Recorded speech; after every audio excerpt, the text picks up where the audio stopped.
How you doing? Pretty good. How you doing, Mr. Vyron Phillips? How you doing? I'm all right. I'm all right. Great to have you on the show. Great to be here. Great to be here. Start things off. How'd you get into the sport of MMA? Was it something you always wanted to do, or how did this journey in fighting come about for you? Well, when I was younger, I'm originally from Minneapolis, Minnesota, Hmm. and I played ball growing up, and I always liked boxing, so I boxed on the side, like on the side thing, but I wanted to always get out of the hood, so I used basketball to get me graduate and get to university. And once I got done playing basketball, I was like, you know what? I got that itch for fighting, man. I want to try it out. So it was a King of the Cage fight in Sioux, Michigan, and I was like, you know what? I'm gonna jump on there. So I signed up for it. Fight was a month later. Knocked the guy out in like the first round. I was like, you know what? I like this. So then I started learning jiu-jitsu and wrestling and everything else. But it all started from having that itch when I was younger, but it was no kind of outlets to kind of do it. So once I got the opportunity to do it, I went for it head first. What kind of fighting style do you have? You like to stand up with your opponents, or you like to take them to the ground? First got into the sport, I was just a stand and bang. But as I evolved, I'm complete. But like everybody wants to see knockouts, right? So I like knockouts, right? So I can do it all. But if it's up to me, perfect fight, somebody wants stand and bang. All right. So what team are you training with? What gym do you train out of? Well, I cross train with Rufus Sport out of Milwaukee and Canadian Fighting Center in Canada. Okay. Okay. And how do you prepare for like a future opponent? Do you look like for holes in their game? Do you watch tape? Early on as an amateur, I used to watch a lot of tape of my opponents and look for a lot of holes. Now that I got a little bit older, I still watch a lot of tape, but I feel that when you get to a certain level, you're going to be good. You're going to be solid everywhere. So you don't necessarily look for holes in their game. This you have to get better. You have to improve yourself, because what happens if you get a different opponent a week before or 2 days before? So you got to improve yourself and just make sure you're in your A game rather than worry about what they can do, what they can't do. All right. That leads me to my next question. Something that popped out to me was that you're an MMA guy and you had a bout versus former boxing champion Roy Jones Jr. on 2 weeks' notice. Nevertheless, can you tell us how that came about? What made that possible? I was at home chilling, not in fight shape, not fighting, and I got a call like, "Hey, Roy Jones wants to fight a MMA guy. He wants to fight Anderson Silva, but he's having trouble getting a fight to surface. So it's like we have a way to kind of get around all that.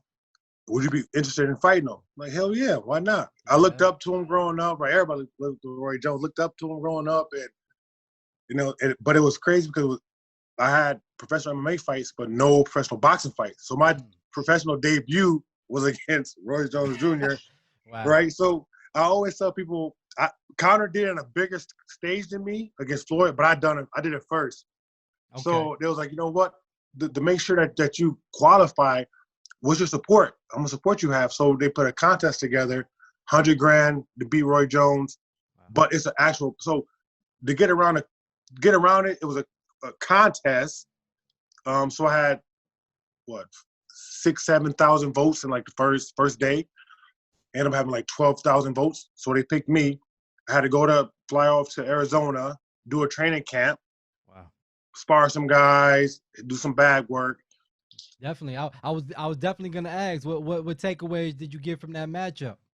It was crazy because before the fight, the build up, like we was eating breakfast together, eating lunch, talking, and Roy Jones is a really good dude, humble dude. Talking about training after the fight, going out to Florida with them.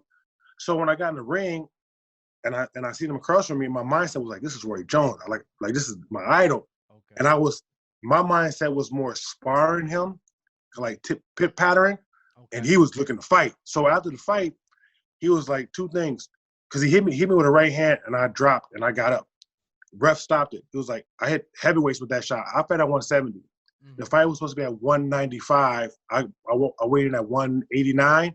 He weighed in at 205, but it's Roy Jones. He do what he wants. So he said he hit me with that.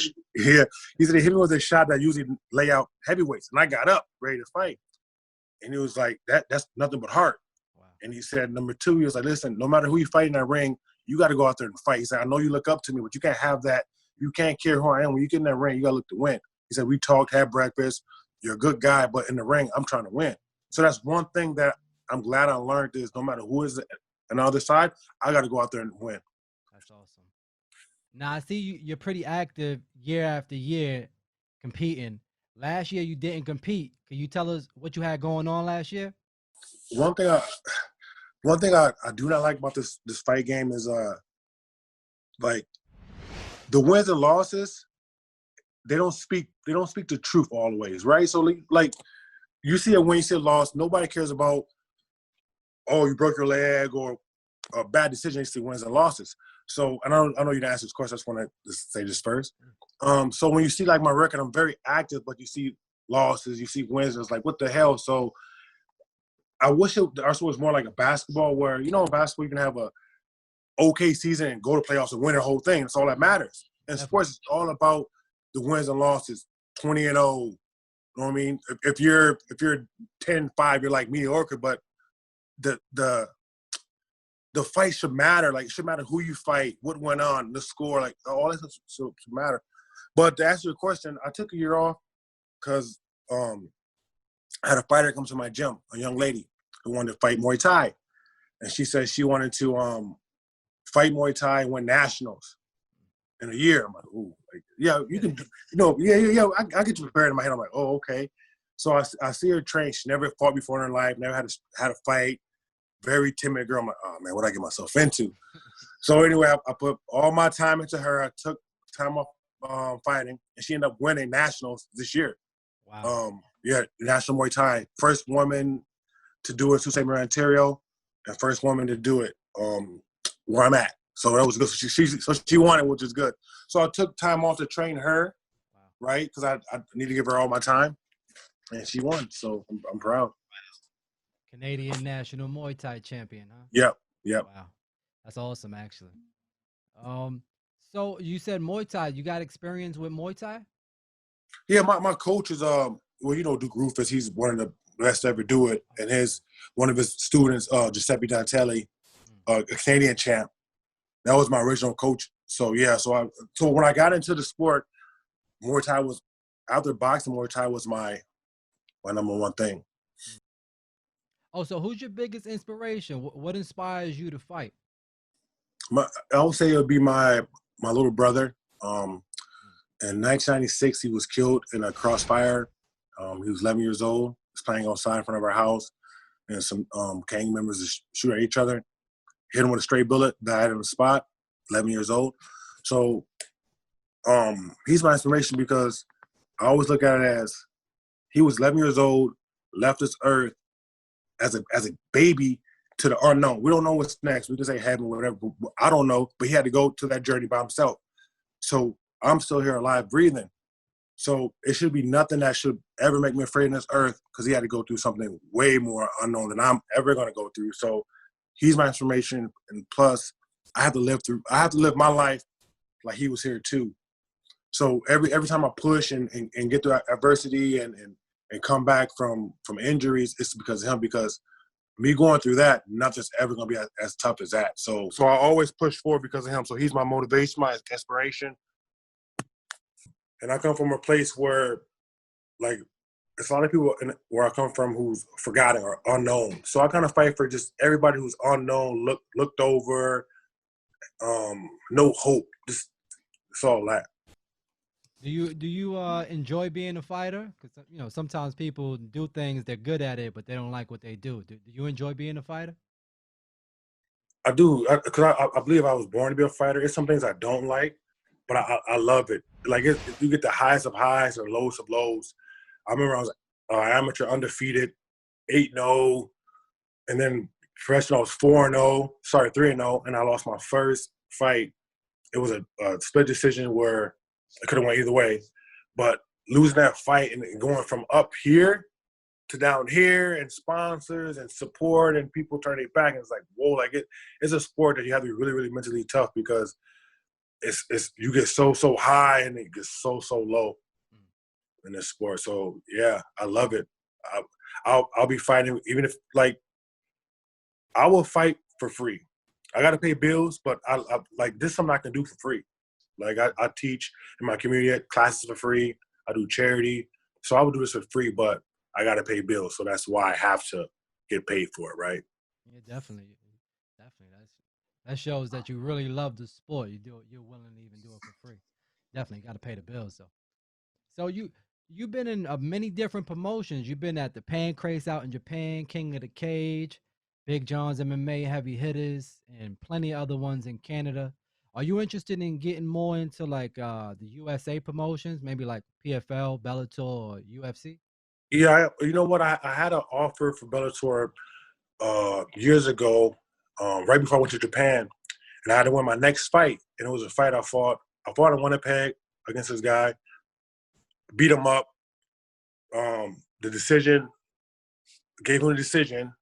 I tried to fight it because the judges was from his gym, the ref was from his gym, which you can't be that way. So anyway, they wrote a big thing in the paper how the decision was wrong, and I really won. But it's like nobody cares about.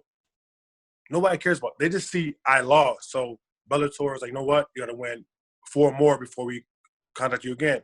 So then I went to Japan right after that loss for a TV show called Fight Exchange.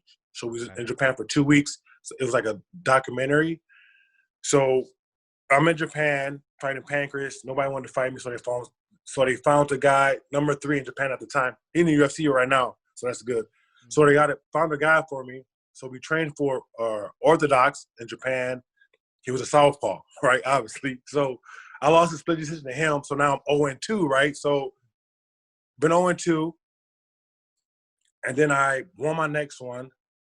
Fought Roy Jones, tore my bicep in a Roy Jones fight. So so in the fight, I like personally tore it. I didn't know. Then when I got back here and I trained the next day, it completely just ripped off. So I was out 6 months. Had my fight against a guy from GSP's gym, TriStar, and I broke my leg. Broke my leg in that fight. I was never supposed to walk again, but came back 6 months later. Definitely got that fighting spirit in. So do you have any upcoming bouts? You got any future bouts? What do you have planned for the future? Well, yeah. Now that she won nationals, and we got that goal out the way. I was planning on getting back into it last year, but then the pandemic hit, right, and shut everything down. Yeah. So yeah, because I do believe I can fight in UFC. I know for a fact I can. I know training's not the same as fighting, but I've been with Tyron Woodley, Anthony Pettis, lots of guys at that level, and we're sparring wrestling, and I'm right there. And to me, it's about who you know, your connections, right? But I know I can fight in Bellator. I know I can fight in UFC. I'm a little bit older, but I took care of my body. I don't drink. I don't smoke. I don't party. So I know I can fight as long as I want to. I still feel really, really good.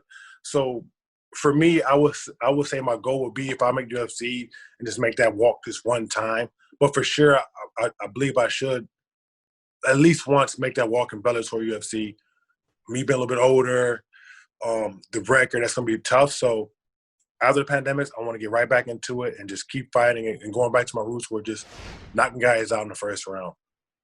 There was a moment where I tried to show my all-around skills and purposely go the distance to prove I can go the distance, to show I'm a complete fighter, but I want to go back to my roots and just go back to knock guys out and hopefully get that chance to fight on the Bellator UFC because I know I can do it.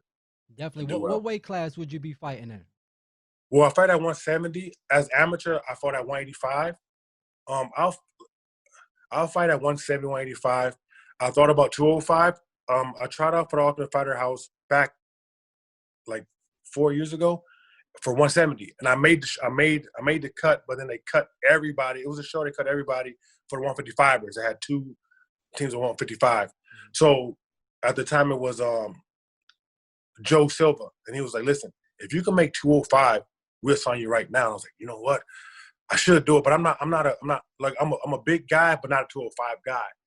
So I was like, you know what? I can't make 205 or heavyweight, right? But maybe I should have done that. Maybe I should have came in at heavyweight and got my way in there, and then it kind of moved down. So, well, who would you say was your toughest opponent that you ever faced off? My toughest opponent had to be my most recent fight. I fought for the belt for Unified. I fought for the belt in Calgary against Pat Pellet. He's a good dude. We talk. We're kind of friends. He's a guy about 87, Muay Thai fights, undefeated. So we went 5 rounds, close fight. I had him in an arm bar at one point. I broke his arm. It was popping. He didn't tap, tough guy. I kicked him in his head. He kicked me in the head. It was like a back and forth. And then the 5th round, I hit him with a jab, and he kind of stumbled. So I kind of go in a little bit too overzealous. And he caught me with a hook, and I dropped. Ref jumped in and stopped it. And that's my bad from getting dropped. Like no matter, I can complain with the ref, but I shouldn't have got dropped. That was my bad. So yeah, that was my toughest fight, most memorable fight to this day. So you talked about charity work. What charity work have you done before? I've done a spaghetti dinner, pasta dinner for Big Brothers. Because when I was younger, my dad was never around, just a single parent home. I never had that father role model, a dad role model. So I know kids need that. So I did a pasta dinner and a raise $800, $900 for the Big Brothers. And I also have kids in need coming to my kickboxing class for free. I used to work as a youth worker with kids around here. So I'm all about the less fortunate, the kids, the the people who need help. That's awesome. Great talking to you. Anything you want to shout out, Vyron? No, I just want to thank you for having me. Put me on your platform to kind of get a little bit of my story heard and get some people who don't know who I am opportunity to get to know me. They can follow me on Instagram if they want. Vyron Phillips, VYPHILLIPS. That's my Instagram. Same as Twitter. Hopefully I gain some new fans. I really appreciate you letting me be on your platform, though. Oh, thank you. Thank you for coming out on the show. I appreciate you taking the time to talk to me and the fans. I look forward to seeing what's next for you in the future. You know, really good guy, and I know you got the heart to do what you got to do. Definitely look forward to see what's next for you. Thanks. Thank you. This has been a Roman Raves production. Visit our website at RomanRavesPodcast.com.